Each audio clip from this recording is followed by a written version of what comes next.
Good evening. My name is Specialist Martinez Nexon. I will be conducting the class for today, the Foundation of the Army Leadership. My student number is 901.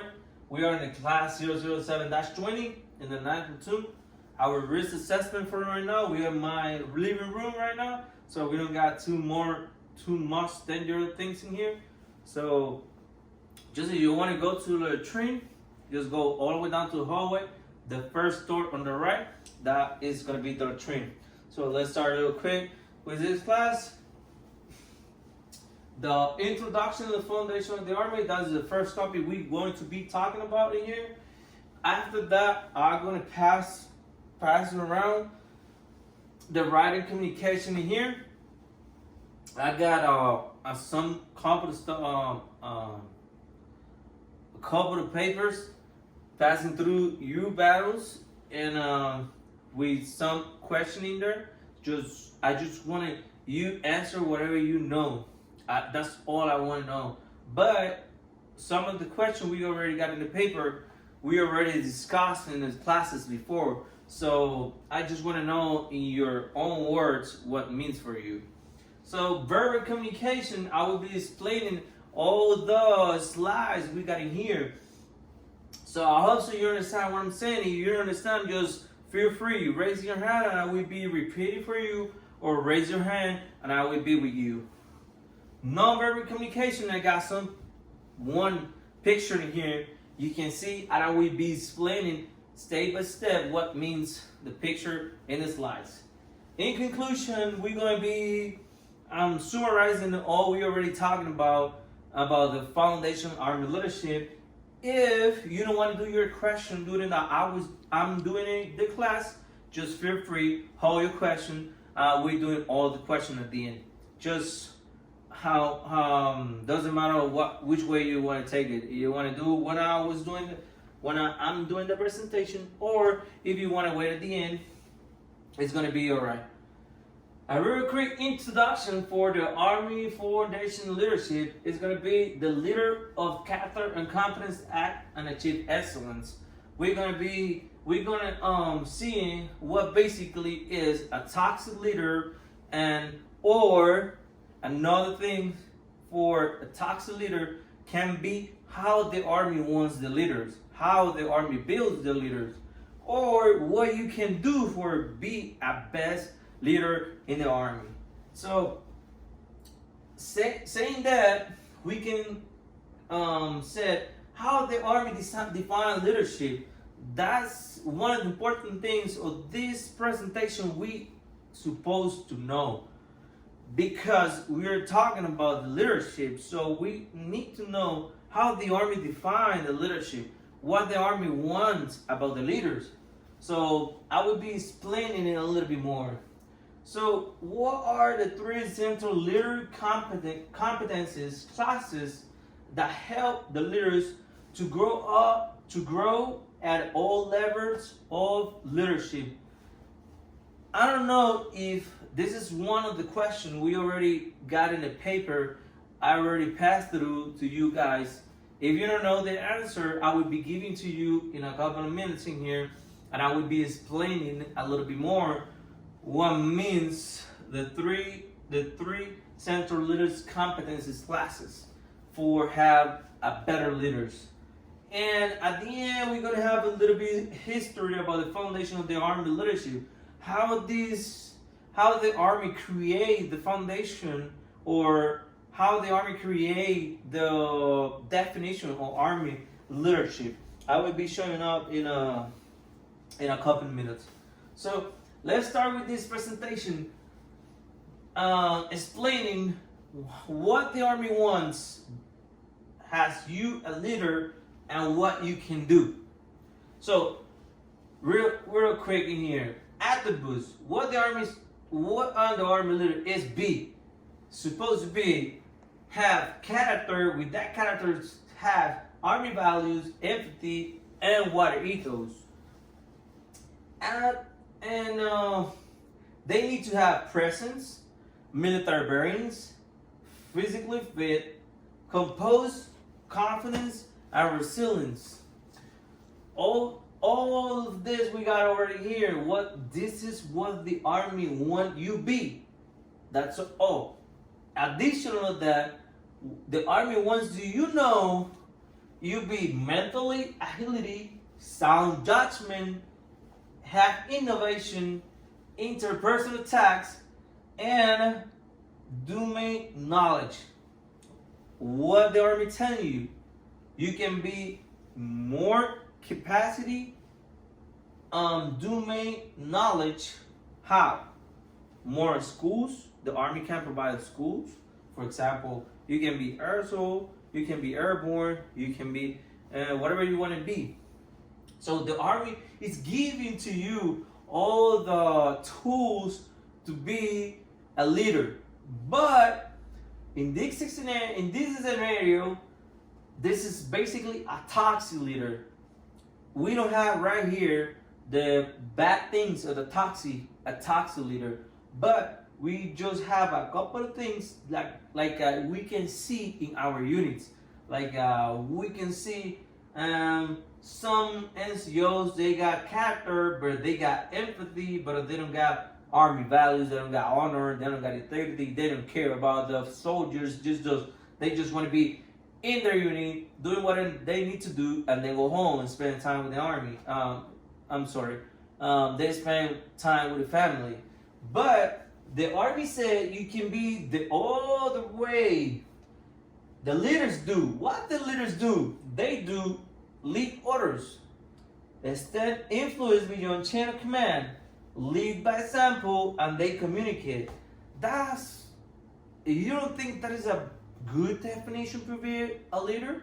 Yes.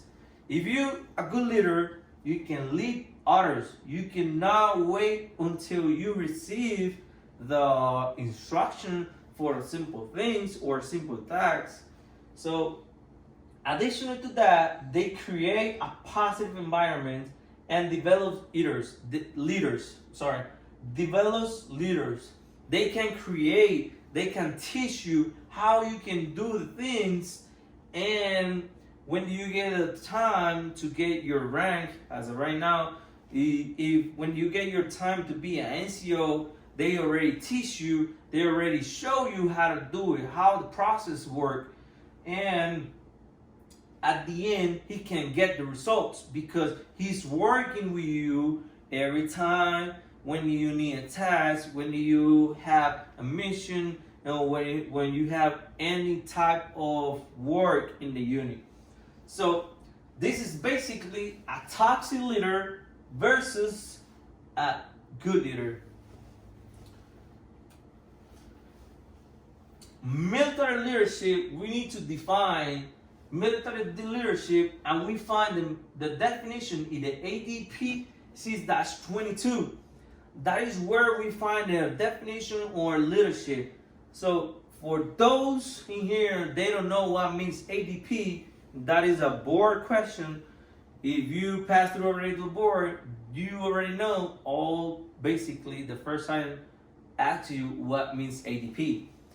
For those that don't know what means ADP, is Army Doctrine Publications. Defining Army leadership means is the process of influencing others to accomplish the mission. Like we talking about lead orders by providing purpose, direction, and motivation.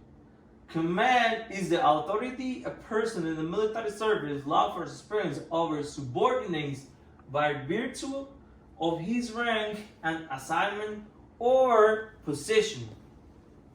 That is the way you can teach them and tell them what is your purpose to be here, what is your direction, and how to motivate all the soldiers.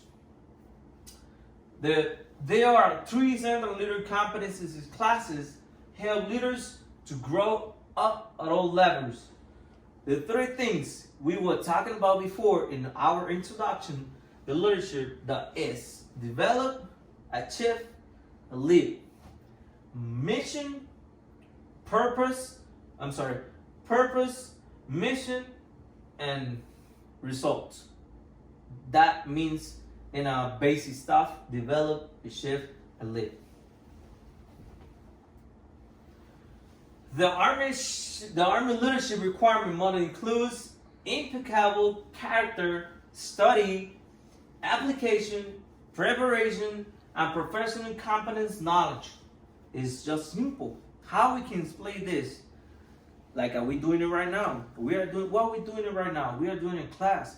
We are preparing ourselves to present to all the soldiers how be a good leader. That's my thing right now. So I'm teaching right now. I'm preparing myself to have a competence knowledge with all of you guys to be a better leader. Before the Army Foundation Manual was published, Constitution had gone through 27 revisions. If believe it or not, the Army they has a guide for leadership. They use it years, many years ago. The Constitution. From the Constitution, they create the manual for the Army leadership.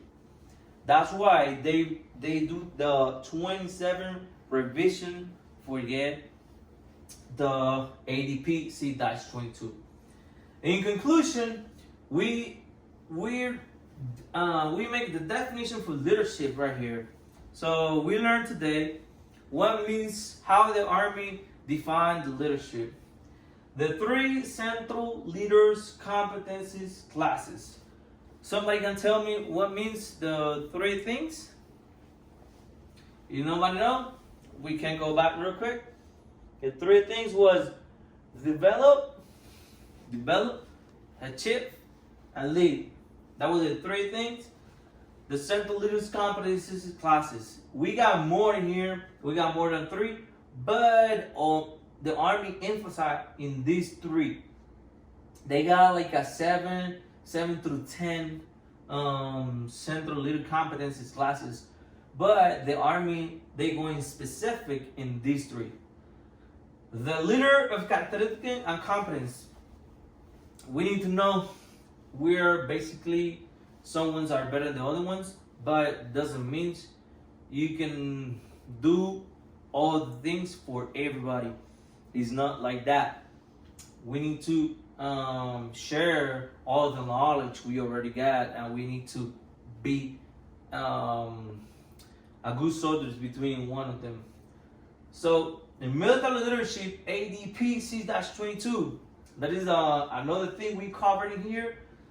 For some of you, you already forgot what means ADP C-22. Is where we can find a foundation of the Army leadership. And if you don't know what means ADP, somebody can tell me what means ADP. If you don't know, if you already forget what means ADP, ADP for you is Army Doctrine Publication. So we already talked about it, and the history. The history we talked about. The Army used the Constitution for create the ADP C-22 for the foundation on the Army leadership and a little bit more things. So if you want to know a little bit more about military leadership, you need to go to ADP C-22. If you want to go over again a little bit more about the history, you can just ask me about the reference. If you got any questions right now, just raise your hand and I will be around and answer your questions. Yes? Reference in the pages already passed around. We got the reference. If you need the more reference, I can bring it to you. But you can take a picture of when you bring me back all the paper, and I got my sister in here. I can cut a little bit the part of the reference and I gotta give it to you. Or if you got a chance at the end of the class, you can take a picture with your phone and you can find a little more stuff in there. So this is all for my class. This concludes my class. I also you want to enjoy this class. If you don't understand, like I said at the beginning, and you can ask me when I start picking up all my stuff, or you can ask right now. And just right now, I need 3 sustainment. Real quick, AR. I need 3 sustainment on 3 improvement. Well, sustainment. We got short and space. Sustainment. I can keep using it visual like this. And improvement. Well, I think it's better. Submit my knowledge already teaching here.